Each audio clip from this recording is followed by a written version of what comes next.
By lawyers for actor Justin Baldoni showed unedited footage from the filming of One thing you should know about me is I will admit and apologize when I fail. My nose is so big. Yes, I was hoping that we could address this. It's not too late. Justin, maybe you need to stop talking about my wife's weight. What is your problem, Ryan? My money is on Blake Lively being wrong. Teaching Justin how to pull you in. I love that. I felt good in the moment, and for her to use this vulnerable moment against me. You literally know nothing about women. God. Just kidding. Get ready, because what we've uncovered is going to blow your mind. For the first time ever, we've got access to secret text messages and voice memos that weren't even part of the lawsuit. These reveals expose shocking details about Blake Lively and Justin Baldoni's relationship, and trust me, it's wild. Plus, we've got some exclusive behind-the-scenes footage from the movie set, where Blake's actions completely contradict what she's saying in her legal complaint. And guess what? This is all being held on to for when the trial starts. So yeah, Blake Lively might just be turning into Amber Heard 2.0. And if you think I'm exaggerating, just wait until you see what's coming next. The time progressed in this film. She decided that she wanted to be a producer. She started to make edits. She wanted to be part of the editing team. There were people hired, like human beings actually hired to do the editing job, who had done work as editors. She wanted to be part. Now, what makes this drama even juicier is how Blake Lively tried to use her superstar connections, aka Taylor Swift and Ryan Reynolds, to put serious pressure on Justin Baldoni and Sony Pictures. Her strategy, basically saying, give me this film or kiss the support of my fan base goodbye. And we're not talking about just a few followers. This is millions of fans, plus the influence of her A-list friends. And here's the kicker. Her plan totally backfired. And trust me, I've got all the details on how things took a very unexpected turn for Blake. Harassment thing is just not making any sense. After working for this film for almost 2 years, together collaborating, text messages, voice memos, getting along, joking, we never had an issue before the break. And then after the break, suddenly there's this weird thing going on with all these demands. I met them at their place, and Ryan blows up on me, and then Taylor's looking at me like I'm some criminal. Yep, that was Justin Baldoni basically defending himself from all the drama Blake Lively started. And trust me, y'all better grab a whole lot of popcorn, because there's way more to this story than what you've heard so far. First thing first, this whole harassment drama just isn't adding up. Blake Lively and Justin Baldoni worked side by side on this film for almost 2 years, collaborating, laughing, getting along without a single issue. Then, out of nowhere, after a break, things took a wild turn. Suddenly, Blake starts making demands. Ryan Reynolds blows up on Justin, and Taylor Swift gives him a look like he's just committed a crime. But here's the part that doesn't make sense. Even after all that, Justin says they still kept it professional and respectful. They spent hours in the editing room together, going over scenes, and Blake even wanted to be part of the editing process. And then, one single no changed everything. Justin didn't even refuse completely. He just told Blake to wait until he had something put together so she could give feedback later.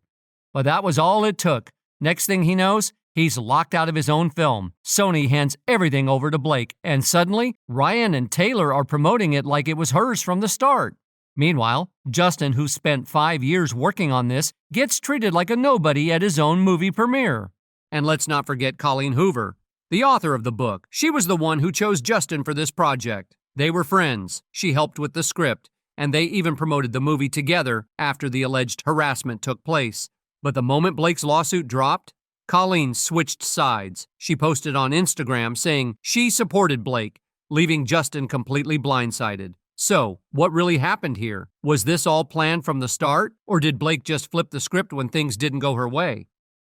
Before we dive even further, let me ask you something. Have you ever Googled your name and been shocked by how much personal info is out there? Old addresses, phone numbers, and emails that you thought were long gone? It's all sitting there, ready for anyone to find. I know someone who discovered their name, phone number, and an old address listed on a shady data broker site, and trying to remove it was a nightmare. They eventually paid for a privacy service, which cost a fortune. It's unsettling how easy someone can access your private details without you knowing. That's where Aura comes in. Aura helps remove your personal information from risky data broker sites that sell your info to scammers and identity thieves. But it doesn't stop there. Aura monitors the dark web for signs of your data being misused and alerts you immediately if anything suspicious pops up, so you can act fast.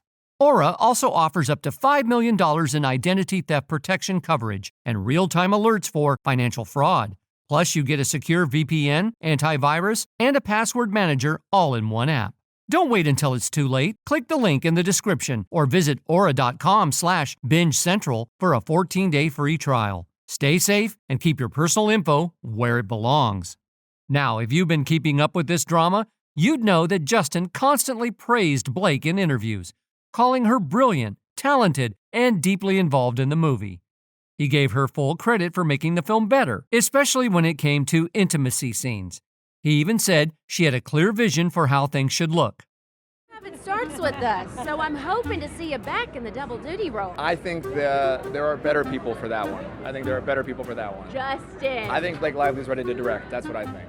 But after she locked him out, took full control, and re-edited everything, she never said one good thing about him in public, despite private texts showing otherwise. In those messages, she thanked him, called him talented, and was grateful for his collaboration. And just when you thought the drama couldn't get any messier, Blake Lively made a shocking claim, accusing Justin Baldoni of being inappropriate during their intimate scenes. But wait a second. Let's take a step back and look at the original footage, the very same scene that Blake detailed in her lawsuit where she claimed the incident took place. When the lawsuit first came out, nobody really knew what had gone down behind the scenes. All we had was Blake's accusation against Justin. There was no context, no proof, just her word. That is until Justin's legal team leaked the unedited video, and that's when everything changed. I feel so nosy. I know. And my nose is so big. I was hoping that we could address this. It's not too late. Just gotta shut down. We gotta call an insurance month and just deal with that. Yeah. And then, As you can see, Blake wasn't just acting in these scenes, she was deeply involved in directing them. In fact, at times, she even took on the role of an intimacy coordinator, making key decisions about how these moments should play out. And yet, her lawsuit later claimed that Justin was crossing the line, improvising, and kissing her too much. But here's the twist. Before they took a break from filming, they only had 2 kissing scenes. That's it. No extra off-the-cuff moments. Just 2 scripted scenes. Then after the break, things suddenly shifted. Blake came back with a list of new demands. She refused to meet with the actual intimacy coordinator before filming resumed, making her allegations even more suspicious. It was almost like she was rewriting history to push Justin out of the picture. But this isn't just about Blake. There's another key player. Colleen Hoover, the same Colleen Hoover who had once praised Justin's script and said it was perfect. Yet the moment Blake took control, Colleen switched sides and helped her re-edit the movie, cutting Justin out entirely. And now let's talk about Taylor Swift's unexpected role in all of this. When Justin was casting the actress for young Lily, he was the one who found her and pushed her to get the role. But guess who made the final decision? Not Justin, it was Blake and Taylor. Even the actress herself admitted that Taylor Swift gave the final stamp of approval. And despite Justin being the one who initially discovered her, his name was never mentioned in any of the interviews. It was as if he had been erased from his own project. Well, I mean, This is all pretty much Blake's, styling. She's been my stylist. And then these are her shoes. Blake's shoes. So, literally all Blake. Yep. I feel so lucky. She is an angel. She is a guiding light. She's a force. She is everything you'd want as a mentor and as somebody to look up to. It's a dream. Oh, and if you think Blake was done stirring the pot, think again. She and Ryan Reynolds have been throwing shade at Justin for a while now, subtly trolling him in ways that most people wouldn't even catch. And when you put all the pieces together, everything starts to make sense. So, let's go all the way back to the beginning and break down exactly what went down behind the scenes. Because once you see the full picture, you'll realize this drama is way deeper than anyone ever expected. Now, as it turns out, Ryan Reynolds himself reportedly contributed to the script, tweaking scenes alongside Blake. When asked about it, one of the cast members confirmed that Ryan had written multiple scenes and made significant suggestions, something that almost no other actor would be allowed to do. But because Blake was involved, everything changed. From the very beginning, Blake and Ryan were constantly trying to rewrite lines, changing the script on a daily basis, something that caused tension behind the scenes. Blake knew exactly how to manipulate Justin in this situation. She showered him with praise, telling him he was one of the best directors she had ever worked with. She claimed that other directors had always shut her down, never letting her contribute creatively. And Justin, wanting to give her a fair chance, allowed her to rewrite an important rooftop scene. Profusely to Blake for his response to her creative changes to the film's pivotal rooftop scene. Will you please get down from there? I'm good, thanks. Up. She made sure to mention that Ryan and Taylor Swift loved her version of the scene and couldn't wait to see Justin's reaction. It didn't stop there. Blake even invited Justin to her penthouse, where Ryan and Taylor hyped up her writing, convincing Justin that it had to stay in the film. Afterward, Justin texted her, praising her talent and saying he genuinely liked what she had done. He even reassured her that he'd try to incorporate some of her ideas into the final cut.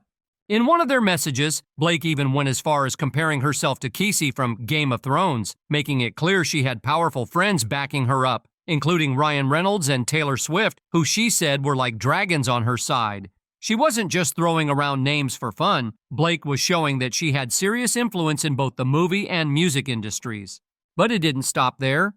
Blake pushed for more than just one scene rewrite. She wanted the entire script, and Justin was left trying to keep the peace.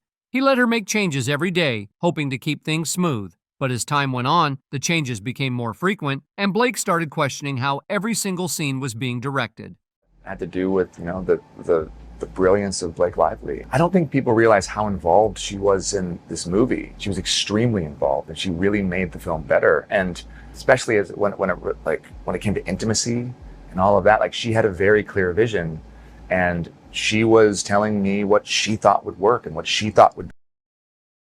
Before filming even began, another issue surfaced. Allegedly, Justin had made a comment about Blake's weight, which led to accusations of fat shaming. In reality, Justin had simply asked her trainer about her weight because there was a scene where he was supposed to lift her. With his back problems, he just wanted to make sure it was safe for her. Unfortunately, that conversation didn't stay private. Blake got upset and told Ryan, who then confronted Justin at their penthouse. Ryan went off on him, accusing him of body-shaming Blake. Blake didn't stop there, though. She reportedly threatened to quit the project unless Justin agreed to do things her way. If he didn't comply, she said she'd go public with accusations that he fat-shamed her. Justin found himself in an impossible situation with no way out without damaging his reputation. At this point, Blake had successfully manipulated Ryan into taking her side against Justin over an issue that never even happened. She got Ryan so worked up that he confronted Justin, and even though Justin didn't do anything wrong, he still apologized. But then again, the tension didn't end there. The production moved forward, and Justin, trying to keep the peace, continued to work with Blake and praise her. But the underlying issues were far from resolved. Blake, despite claiming Justin had essayed her during the first month of filming, was still in regular communication with him. In fact, she even kept asking to see daily footage of the film. If she really felt harassed, it's strange that she'd be so eager to stay involved and see what was being filmed. In her texts, she seemed to be praising the clips and asking for more. This was especially odd considering that, according to her, the harassment had stopped after the break, but her actions suggested otherwise. "Hey, Justin, not trying to bug you, but that playlist you sent me was good. Just checking in again about possibly seeing the dailies," one of her messages said. She went on to mention how much Ryan and Taylor loved the clips, hinting that she was already on the inside track with the support of two major power players. She wanted to see more footage and offer her input as if she were co-directing the film. Here's where things really started to go off the rails. Justin, trying to maintain boundaries and keep the production on track, refused to give her full access to the daily footage. Blake didn't take that well. She went straight to Ryan and her lawyers, complaining once again. In the end, Blake came back with a full list of demands, conditions that Justin had to meet if he wanted her to return and finish the film. This wasn't just a small request. It was a power move that put the entire production at risk.